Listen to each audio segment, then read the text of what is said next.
দেশে থাকতে পয়সা দিয়ে স্ট্রবেরি কেনা বা খাওয়ার চল খুব একটা ছিল না, কারণ আমাদের মা কাকিমারা স্ট্রবেরির ব্যাপারে সত্যিই খুব একটা অবগত নয়।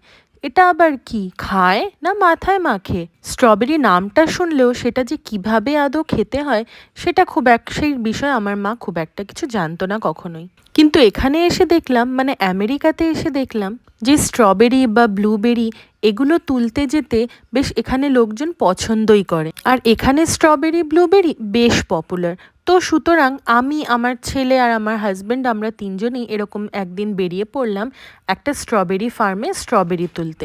গরম পড়তে অলরেডি শুরু হয়ে গেছে, আর এই সময়টা স্ট্রবেরি সিজনের একদম পিক সময় বলতে পারো। তাই আমাদের মতন অনেকেই বিভিন্ন এরকম ফার্মস যেখানে স্ট্রবেরি চাষ করা হয় সেগুলো ঘুরে ঘুরে নিজেদের পছন্দ মতন দেখে শুনে স্ট্রবেরি চুজ করে নিয়ে আসতে পারে। এই অ্যাক্টিভিটিটা আমিও বেশ এনজয় করি, তাই এই বছরও আগের বছরের মতন চলে এসেছি একটা স্ট্রবেরি ফার্মে স্ট্রবেরি পিক করতে।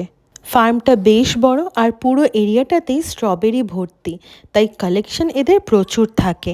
আজকের পিকিংয়ে আমার ছেলেই আমাকে বেশি হেল্প করছে। দেখছো তো অলরেডি অনেকটা স্ট্রবেরি ও নিজে একাই পিক করে নিয়েছে। আমাকে আর খুব বেশি খাটনি করতে হবে না মনে হচ্ছে।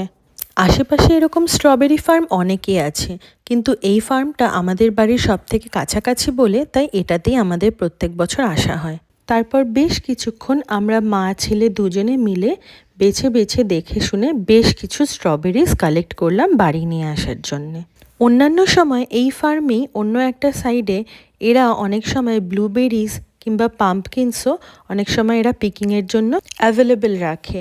আর স্ট্রবেরির পাশাপাশি এখানে একটা দোলনা ছিল যেটা বাচ্চাদের জন্য ছিল, তো সেই দোলনাতে আমার ছেলে বেশ অনেকক্ষণ এনজয় করলো খুব ভালোই।